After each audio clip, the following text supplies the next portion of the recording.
Good morning, बच्चों. This is Pratima Jaiswal, your science teacher.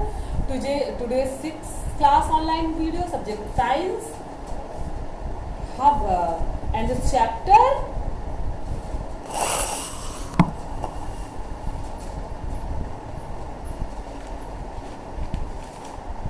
Chapter 5, sorting materials. तो बच्चों हम लोगों ने अभी तक चैप्टर 5 की 2 वीडियो पोस्ट हो चुकी है. हमने उसमें जो है पहली वीडियो में हमने पढ़ा था कि जो भी हमारा मटेरियल है उनको हम फिजिकली कैसे शॉर्ट करते हैं. तो फर्स्ट जो उनका क्वालिटी था उसमें क्वालिटी, सबसे पहली क्वालिटी जो हमने उसके अकॉर्डिंग शॉर्ट किया था वो था लक्ष्य. मतलब कि जो हमारे जितने भी मटेरियल होते हैं उनमें एक अलग प्रकार की चमक होती है, तो चमक के अकॉर्डिंग हम उन्हें शॉर्ट करते हैं. या उनका टेक्सचर कि उनको छूने पर फील करने पर वो किस टाइप का रहता है, रफ रहता है, स्मूथ रहता है. तो इस तरह से हमने हमारा जो चैप्टर है शॉर्टिंग मटेरियल्स, तो हम उसमें फर्स्ट वीडियो हमने उसकी प्रॉपर्टी पढ़ी थी हार्डनेस, और उसके बाद सेकंड वीडियो में भी हमने उसकी प्रॉपर्टी ही पढ़ी थी स्टेट, कि वो किस अवस्था में रहता है जब हम उसको अलग अलग शॉर्ट करते हैं. जैसे कि अवस्था के आधार पर अगर हम शॉर्ट करेंगे तो सॉलिड को अलग शॉर्ट करेंगे, लिक्विड को अलग शॉर्ट करेंगे और गैस को अलग शॉर्ट करेंगे. उसके बाद हमने सॉल्युबिलिटी पढ़ी थी और फ्लोटेशन पढ़ा था कि किसी भी वस्तु का घनत्व के अकॉर्डिंग हम शॉर्ट करते हैं. तो कोई वस्तु फ्लैट और चौड़ी होती है तो वो किस तरह फ्लो हो सकती है, किसी लिक्विड में कितनी फ्लोट हो सकती है, और कोई अगर जिसका सरफेस कम है और वो भारी है, हैवी है, या उसकी बनावट इस तरह की है कि वो किसी भी लिक्विड में डूब जाती है. तो ये सारा कॉन्सेप्ट हमने पढ़ा था.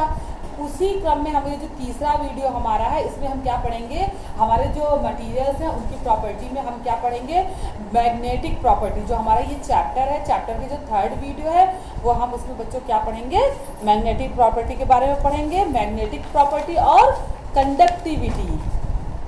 तो मैग्नेटिक प्रॉपर्टी और कंडक्टिविटी बेटा आप सभी लोग जानते हैं कि मैग्नेटिक पावर जो होती है वो जिस भी वस्तु में होती है. अगर किसी वस्तु में कोई मैग्नेटिक पावर है तो वस्तु को किसी भी दूसरे वस्तु को अपनी ओर खींचती है. जैसे कि हमारा अर्थ है जिससे हम लोग रहते हैं, तो अर्थ क्या है, आप देखिए अगर अर्थ की सरफेस है, हम ऊपर से अगर कोई चीज ऐसे छोड़ दें, बिल्कुल हवा में बिल्कुल छोड़ दें, तो क्या होगा, वो सीधे जाके पृथ्वी पर गिर जाती है, अर्थ पर जो है गिर जाती है. क्यों? क्योंकि अर्थ में एक पावर है ग्रेविटेशनल पावर्स, उस पावर की वजह से वो अपनी ओर खींचती है. तो ऐसे ही कि कुछ जो हमारे धातुएं हैं उनमें मैग्नेटिक पावर होती हैं. कुछ धातुएं थी, हमारा एक मैग्नेट धातु है, मैग्नेट एक मेटल है, उसमें क्या होता है कि उसमें मैग्नेटिक पावर होती है. तो अगर उस मैग्नेट को मिला के अगर कोई मटेरियल बनाया जाता है, या किसी मटेरियल में मैग्नेट लगा के वो मटेरियल बनाए जाते हैं, तो उनमें क्या होती है, मैग्नेटिक पावर होती है. तो ये मैग्नेटिक प्रॉपर्टी क्या करती है, तो वो वस्तु जो जिसके अंदर मैग्नेटिक प्रॉपर्टी है वो लोहे को अपनी तरफ खींचती है, लोहे को अट्रैक्ट करती है. ठीक है बच्चों, तो इसके बारे में हम पढ़ेंगे इसी चैप्टर अपने थर्ड वीडियो में. और दूसरा हम क्या पढ़ेंगे कि कंडक्टिविटी. आपको पता है कि जितने भी हमारे मेटल्स होते हैं, हमने प्रीवियस क्लास में ये चीज पढ़ चुके कि जितने भी हमारे मेटल्स होते हैं वो क्या करते हैं, वो हीट और इलेक्ट्रिसिटी के कंडक्टिविटी होते हैं, कंडक्टर होते हैं बच्चों. कि कंडक्टर मीन्स होते हैं चालक होते हैं. मतलब कि आप इसको ऐसे एग्जांपल से समझ सकते हैं. मान लीजिए हमारे पास एक लोहे की रॉड है, ठीक, मान लीजिए हमारी जो लोहे की रॉड है वो कुछ हमारी पेन जैसी ही है.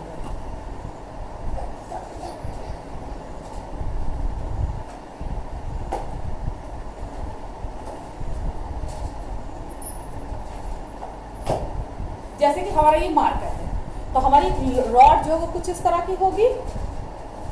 तो अगर हम रॉड को एक सिरे पर लाइटर से गर्म करें या आग में गर्म करें अगर, तो क्या होगा, धीरे धीरे हीट जो है वो यहाँ से करके, ये जब रॉड को ऐसे गर्म करते हैं, बहुत देर तक गर्म करते हैं, तो क्या होगा, वो रॉड पूरी गर्म होकर यहाँ भी गर्म होने लगी, और इतनी गर्म एक टाइम में इतनी गर्म हो जाएगी कि हमारा हाथ हट जाएगा, हम उसे पकड़ नहीं पाएंगे. तो इससे हमें इस प्रोसेस से हमें क्या पता चला बच्चों, इस प्रोसेस से ये है कि जो हमारा हीट है वो लोहे के राड से जो है पार होकर लोहे के राड के एक सिरे से दूसरे सिरे तक चला गया. अब यहीं पर अगर ये प्लास्टिक की पेन या लकड़ी की रॉड हमारी होती और हम उसको एक सिरे से गर्म करते, तो चाहे जितना गर्म कर देते वो कभी भी एक सिरे से दूसरे सिरे पर गर्म नहीं होती है. तो इससे हमें क्या पता चलता है कि हीट को एक सिरे से दूसरे सिरे तक लकड़ी या प्लास्टिक ने जाने नहीं दिया. तो लकड़ी और प्लास्टिक जो थी वो हीट की कंडक्टर नहीं थी. और जो लोहा है वो हीट का कंडक्टर है। तो बच्चों इसका कॉन्सेप्ट ये है कि जो हमारे मेटल्स, जितने भी मेटल्स होते हैं, उनके जो मॉलिक्यूल्स होते हैं जो आपस में बंधे रहते हैं, वो क्या करते हैं, जब उनको एक सिरे पर एनर्जी दी जाती है तो वो मॉलिक्यूल्स वो एनर्जी अगले को पास कर देते हैं, फिर अगला वाला मॉलिक्यूल्स अगले को पास कर देता है, फिर अगला वाला मॉलिक्यूल्स अगले को। इस तरह से वन बाय वन जो है सारे जो है हीट जो है हर मॉलिक्यूल से पास होते हुए लास्ट तक आ जाते हैं। तो इसे ही हम कहते हैं कि मेटल्स जो होते हैं वो हीट और इलेक्ट्रिसिटी के कंडक्टर होते हैं, वो अपने से हीट और इलेक्ट्रिसिटी को पार होने देते हैं। और जितने भी हमारे नॉन मेटल होते हैं वो हीट और इलेक्ट्रिसिटी के कंडक्टर नहीं होते। तो इसी को हम इस चैप्टर में पढ़ेंगे। तो बच्चों हम चैप्टर के अकॉर्डिंग बात करते हैं। Let's get started with the chapter. Okay, तो सबसे पहले मैग्नेटिक प्रॉपर्टी। तो मैग्नेटिक प्रॉपर्टी में a magnet is a substance that can attract pieces of iron and materials made out of iron। तो जो मैग्नेट है, मैग्नेटिक एक सब्सटेंस है, ये जो है आयरन ऑब्जेक्ट को और आयरन से बने ऑब्जेक्ट को अपनी ओर खींचता है, यानी लोहा और लोहे से बनी हुई वस्तुओं को अपनी ओर खींचता है। ये देखिए, जैसे आपको देखिए चुंबक एक, ये मैग्नेट। तो मैग्नेट का आविष्कार बच्चों, मैग्नेट का आविष्कार या खोज हम कह सकते हैं कि कब हुआ। तो मैग्नेशिया नामक स्थान है, हमारे यूरोप में पड़ता है ये। तो वहां पर एक बार एक बकरी चराने वाला था, तो उसने क्या किया कि वो अपनी बकरी को चलाता था, लोहे की रॉड लेकर जाता था। तो जब वो बकरी को, एक दिन वो एक चट्टान पे बैठा और उस चट्टान पे उसका जो है वो लोहे की रॉड जो थी वो चिपक गई।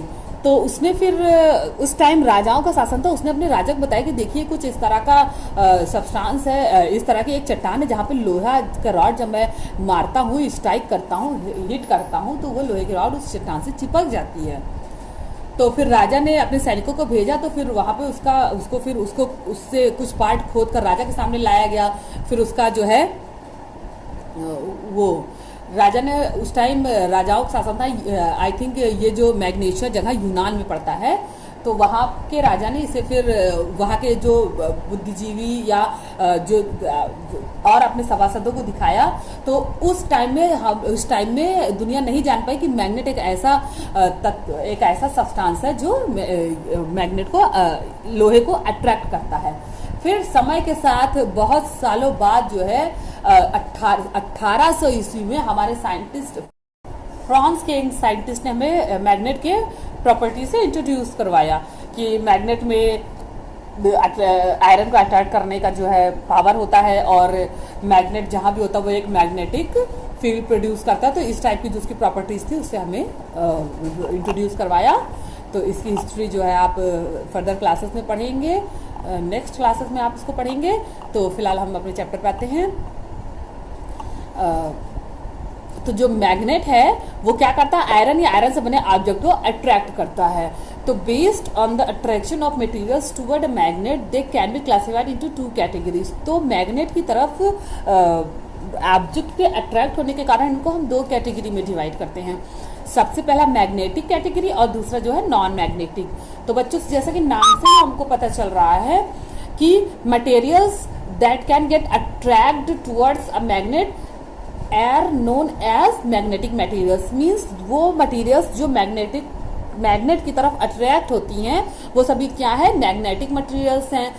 जैसे कि फॉर एग्जांपल हमारा आयरन, और वो materials that do not get attract towards a magnet are known as non magnetic materials. और जो वस्तु जो है, जो भी ऑब्जेक्ट है वो मैग्नेट की तरफ अट्रैक्ट नहीं हो रहा है, वो सभी क्या है, नॉन मैग्नेटिक मटेरियल्स हैं। अब देखिए यहाँ पे फैक्ट एक आपको दिया गया है कि ये जो मैग्नेट की खोज है ये हमारी रोम में की गई है। तो रोम की जो क्वीन थी, क्लियोपेट्रा की रानी जो थी, Cleopatra and queen of Greece. तो क्लियोपेट्रा और क्वीन ऑफ ग्रीस यानी ग्रीस की रानी और क्लियोपेट्रा जो रोम की रानी थी, इन लोग क्या करते, use to sleep on the block of magnet. ये सभी मैग्नेट के ब्लॉक पर, कभी कभी मैग्नेट के ब्लॉक पर सोते थे। People in ancient Greek believe that magnet have healing power, क्योंकि जो ग्रीक के जो पुराने पीपल जो थे वो ये मानते थे कि जो मैग्नेट में हीलिंग पावर होता है, ये बॉडी के जो हमारे सिस्टम्स है उनको कंप्लीटली एडजस्ट करता है। तो इस वजह से वो ये जो रानियां थी ये मैग्नेट के ब्लॉक पर सोती थी। ठीक है, अब कंडक्टिविटी, जैसे कि कंडक्टिविटी अभी अभी मैंने आपको बताया है कि जो हमारा ऑब्जेक्ट होता है, जितने भी हमारे मेटल हैं वो हमारे जो है कंडक्टिविटी उनमें होती है, उनमें हीट या इलेक्ट्रिसिटी को फ्लो करने की पावर होती है, क्षमता होती है। The properties of a material to allow heat or electricity to pass through is known as conductivity. Means कि वह पावर या वह प्रॉपर्टी, वह गुण जिसके कारण जो है मटेरियल्स में हीट और इलेक्ट्रिसिटी जो है वो पास होती है, फ्लो होती है, उस गुण को हम कंडक्टिविटी कहते हैं। तो conductivity of heat, You might have seen your mother using copper utensil for cooking instead of wooden cookware. तो आपने देखा होगा अपनी मम्मी को, या सभी ने घर में किचन में तो देखते ही हैं कि हमारी मम्मियाँ जो हैं वो मेटल के यूटेंसिल्स यूज करती हैं, और वो कभी भी लकड़ी के यूटेंसिल्स में आपने कभी किसी को खाना बनाते देखा? हम लकड़ी के यूटेंसिल्स से स्टेयर करने के लिए कोई भी यूटेंसिल्स यूज करते हैं। मीन्स हम फूड मटेरियल को ऐसे चलाने के लिए कभी कभी लकड़ी के यूटेंसिल्स यूज करते हैं, या फिर खाना खाने के लिए लकड़ी के यूटेंसिल्स यूज करते हैं। लेकिन लकड़ी की यूटेंसिल्स में हम कभी खाना बनाते नहीं। हमारे ये देखिए, आपको ये कॉपर पॉट दिख रहा है, तो अब देखिए इसमें हम खाना बना सकते हैं, क्योंकि मेटल ये हीट को अपने से पास होने देता। तो जब हम इसमें इसको नीचे से हीट करते हैं तो वो हीट जो है हमारे फूड मटेरियल को मिल सकता है। लेकिन अगर हम इसी की जगह पे लकड़ी का यूज करें तो वो कभी भी हीट को कंडक्ट नहीं करेगा, और हमारा फूड जो कभी भी पक नहीं पाएगा, या हमारे डाइजेस्ट होने लायक नहीं बन पाएगा। तो आपने अपनी मम्मी को जो है कॉपर यूटेंसिल्स यूज करते हुए देखा है, लकड़ी की जगह वो कॉपर कुकवेयर यूज करते। Do you know why? क्या आप ये जानते हैं ऐसा क्यों? तो अभी भी मैंने इसका रीजन आपको बताया ही, क्योंकि it because copper utensils heat up very quickly. Copper के यूटेंसिल्स जल्दी हीट हो जाते हैं, based on the property of material to pass through them. तो हीट पास थ्रू देम क्यों? इसलिए क्योंकि वो अपने आप से हीट को पास होने देते, इस वजह से वो बर्तन जल्दी गर्म हो जाते हैं, और हमारे फूड में भी हीट होती है, जिससे कि वो इजिली डाइजेस्टेबल हो जाता है। They can be classified into two categories, conductors और heat and insulator of heat. तो इसकी इस प्रॉपर्टी के आधार पर इनको दो भागों में बांटा गया है, कंडक्टर ऑफ हीट और इंसुलेटर ऑफ हीट। तो बच्चों, conductor of heat, materials that allow heat to pass through them are called conductors. ठीक है, तो वो मटेरियल्स जो अपने से हीट को पास होने दे वो कंडक्टर्स है, यानी वो कंडक्टर ऑफ हीट्स है। और वो मटेरियल्स जो अपने से हीट को पास ना होने दे वो सभी क्या है? इंसुलेटर ऑफ हीट है। ठीक है बच्चों, ये देखिए एग्जाम्पल भी दिया है, जैसे कि रबर है, वुड है, प्लास्टिक, ये सब क्या है? इंसुलेटर ऑफ हीट है, जो अपने से हीट को पास नहीं होने देते हैं। ठीक है बच्चों, इसी तरह से आपका कंडक्टर ऑफ इलेक्ट्रिसिटी भी है।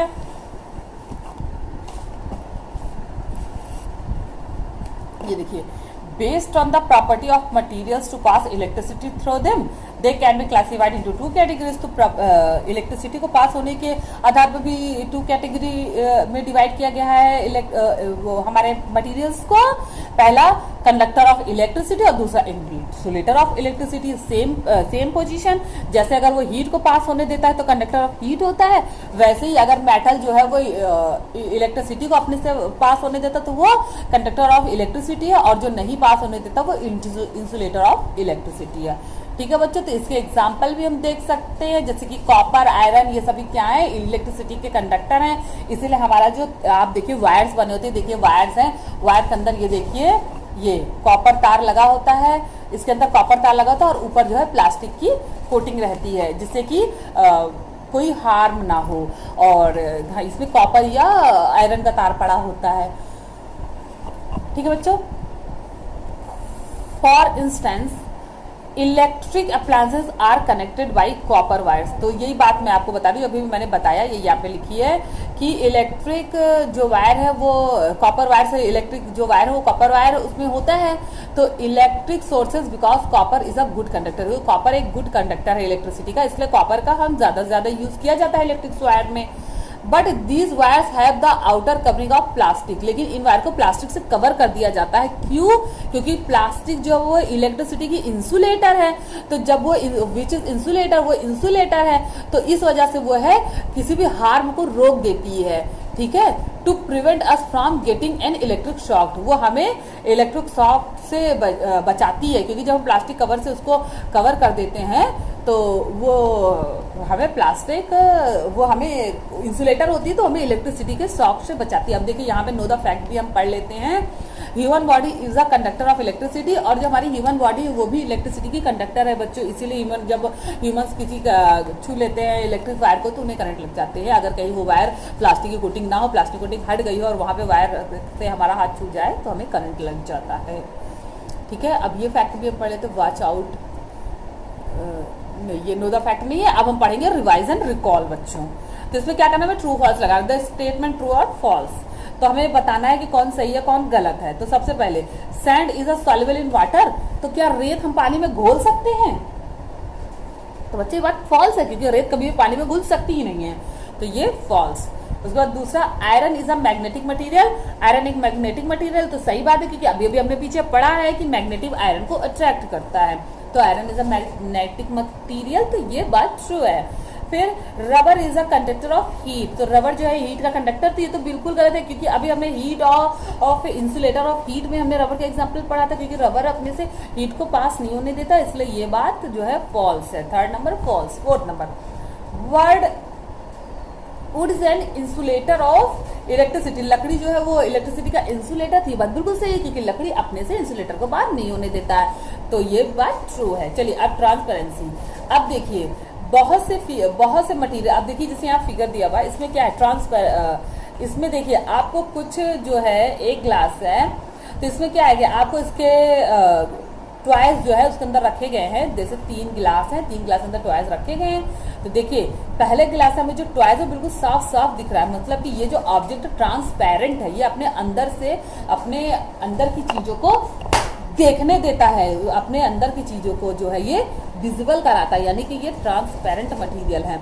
और देखिए ये जो है ये थोड़ा सा ओपेक मटेरियल है, ये ट्रांसपेरेंट है, ये हल्का हल्का बिल्कुल हमें सिर्फ आभास हो रहा है, लेकिन हम बिल्कुल क्लियरली जो टॉय है उसको क्लियरली हम देख नहीं पा रहे हैं। और ये देखिए वुड का ग्लास है,